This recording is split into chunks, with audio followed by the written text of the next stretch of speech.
नमस्कार। ठाकरे परिवार, उद्धव ठाकरे परिवार की बात कर रहा हूँ। मुश्किलें कम होने का नाम नहीं ले रही। आपको एक नाम याद है? दिशा सालियान। दिशा सालियान मैनेजर थी किसकी? सुशांत सिंह राजपूत की। हिंदी फिल्मों के अच्छे और बड़े अभिनेताओं में थे, जिनकी हत्या हुई, आत्महत्या की उन्होंने या नेचुरल डेथ थी, ये आज तक पता नहीं चला। उसकी जांच चल रही है। वो जांच किस मुकाम पर पहुंचेगी, कहां पहुंचेगी, किसी को मालूम नहीं। लेकिन दिशा सालियान के मामले में एक खबर ये आई थी पहले तो बता दें कि ये कब का किस्सा है। 8 जून 2020 का है। दिशा सालियान के घर पर पार्टी चल रही थी।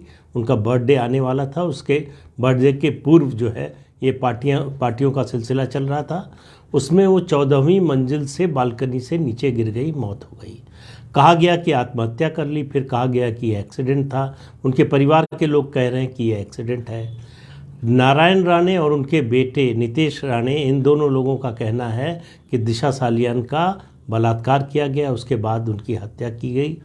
और इसके विरोध में इस साल के शुरू में दिशा सालियान के माता पिता ने एक मुकदमा दायर किया नारायण राणे और नितेश राणे के खिलाफ कि ये मेरी मरी हुई बेटी के बारे में झूठी अफवाहें फैला रहे हैं और गलत बयानी कर रहे हैं। लेकिन ये बात तब की थी जब महाराष्ट्र में शिंदे और फडणवीस की सरकार नहीं बनी थी, उद्धव ठाकरे की सरकार थी। तो तब से ये माना जा रहा है कि उनके परिवार पर दबाव है इस तरह का बयान देने का, लेकिन वो सच है कि गलत है किसी को मालूम नहीं। फिर इस बीच में एक और खबर आई कि सीबीआई ने जांच की, दिशा सालियान की हत्या की, और सीबीआई ने जो रिपोर्ट सबमिट की है उसमें कहा है कि ये एक्सीडेंट है। अब आप देखिए किस तरह से नैरेटिव बनाया जाता है, झूठ को गढ़ा जाता है और उसको पेश किया जाता है सच के रूप में। और ये मीडिया में, दूसरी जगहों पर, राजनीतिक हलकों में ये चलता रहा कि सीबीआई ने जो है वो मान लिया है कि दिशा सालियान की जो मौत है वो एक दुर्घटना थी। सीबीआई से जब पूछा गया तो सीबीआई ने कहा कि हमने तो जांच ही नहीं की, ऐसी रिपोर्ट देने का तो कोई सवाल ही नहीं है। उन्होंने कहा हम सुशांत सिंह राजपूत की हत्या की जांच कर रहे थे। उस दौरान चूंकि वो पूर्व मैनेजर थी सुशांत सिंह राजपूत की, इसलिए उनके बारे में भी हमने पूछताछ की थी। लेकिन उनकी मौत दुर्घटना थी, आत्महत्या थी, हत्या थी, इसके बारे में हमने कोई जांच ही नहीं की, तो हम ये कुछ कह ही नहीं सकते कि उनकी मौत की असली वजह क्या थी। तो अब ये मामला जो है, सरकार बदली तो ये मामला तूल पकड़ता जा रहा। आपको याद होगा कि उस समय परमवीर सिंह जो मुंबई के पुलिस कमिश्नर थे, उनकी भूमिका सुशांत सिंह राजपूत के पूरे मामले में किस तरह की थी, किस तरह से उन्होंने उस पूरे केस को डिरेल करने की कोशिश की, पूरे इन्वेस्टिगेशन को डिरेल करने की कोशिश की, सीबीआई से हर तरह का असहयोग किया। वो सब किस्से आप पढ़ चुके हैं और अखबारों में छप चुका है, टीवी चैनल्स पर आ चुका है। इसमें हुआ ये है कि कल यानी गुरुवार को महाराष्ट्र विधानसभा में महाराष्ट्र सरकार के डिप्टी सीएम देवेंद्र फडणवीस ने घोषणा की है कि दिशा सालियान की मौत की एसआईटी से जांच होगी।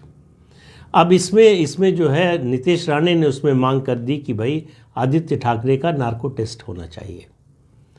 अब दिशा सालियान से आदित्य ठाकरे को दिशा सालियान की मौत से आदित्य ठाकरे को जोड़ने का प्रयास बीजेपी लंबे समय से कर रही है। और भी लोग हैं जो इस तरह की बात करते हैं। किसी को पता नहीं है कि इसमें सच्चाई क्या है। लेकिन देखिए, पॉलिटिकल इशू जब बनता है तब उसमें सच्चाई कई बार पीछे चली जाती है, परसेप्शन आगे चला जाता है। आपको याद होगा बोफोर्स का मामला, उसमें परसेप्शन बन गया, पब्लिक में ये धारणा बन गई कि ज़रूर इसमें राजीव गांधी का कोई ना कोई इन्वॉल्वमेंट है। किस तरह का था, क्या था, वो सब किस्सा तो पुराना पड़ चुका है। लेकिन पब्लिक लाइफ में परसेप्शन का बहुत महत्व होता है। और परसेप्शन अगर ये बन गया कि आदित्य ठाकरे का दिशा सालियान की मौत से कोई संबंध है, तो फिर उनके लिए मुश्किल और बढ़ेगी। अभी जांच शुरू हुई है तो जाहिर है कि उनसे पूछताछ भी होगी। पूछताछ में किस तरह के सवाल पूछे जाएंगे, वो रोज़ मीडिया में आएंगे, किस तरह की बातें कही जाएंगी और आदित्य ठाकरे का जवाब क्या होगा। तो ये सिलसिला चलने वाला है। तो अब उद्धव ठाकरे के बाद मुश्किल आ रही है आदित्य ठाकरे को।